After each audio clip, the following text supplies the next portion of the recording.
eSpace also has a second module called WorkOrders and asset management.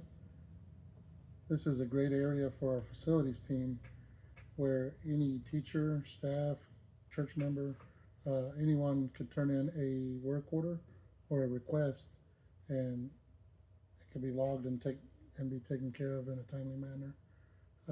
Just an example, we have some here already dialed up.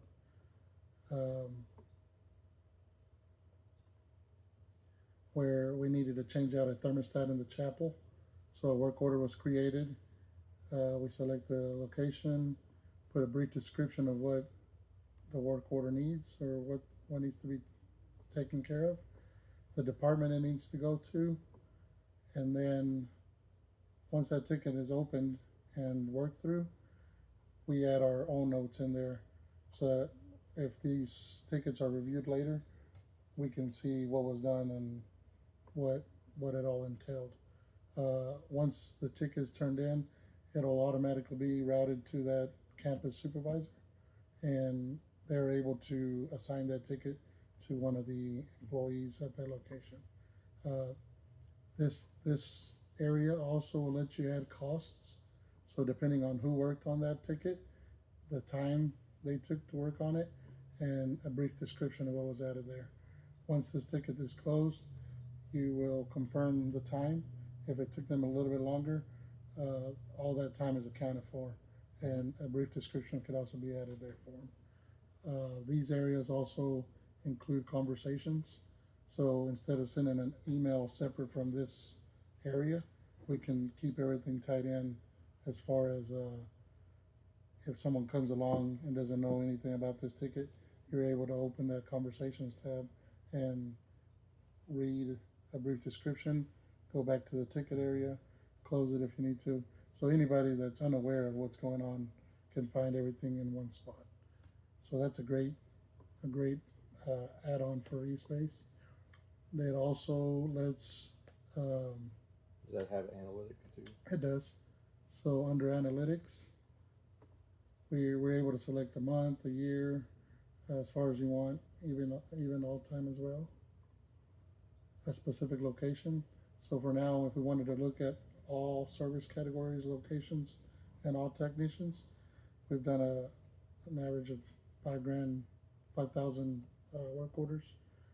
If we break it down to a specific location, we can see how many have been turned in for for UB. This includes all these groups. So we can still narrow it down to a facilities group and a specific person, which we could choose. Heath should be here. Sorry. Heath France, there we go.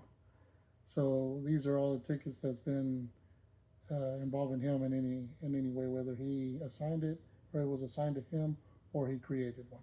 So if we did away with that and just wanted to look at UB as a whole, we can see like the average time of a ticket since it's created, the average time it takes once a ticket is picked up by a technician, and how many tickets are still open. They haven't been closed. It'll show us a graph or a pie chart of what's facilities, what's IT, what's HVAC, which is super helpful to kind of keep a good eye on what areas need improvement. You can narrow it down specifically down to a person. This area here is per location.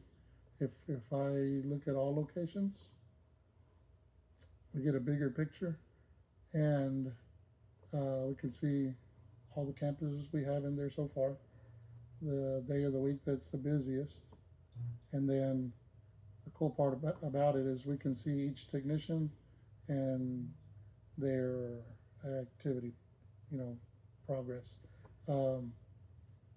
Some projects are more extensive than others, so depending on the time factor plays a lot into this graph here. So we're able to keep track of all this within our work order module, and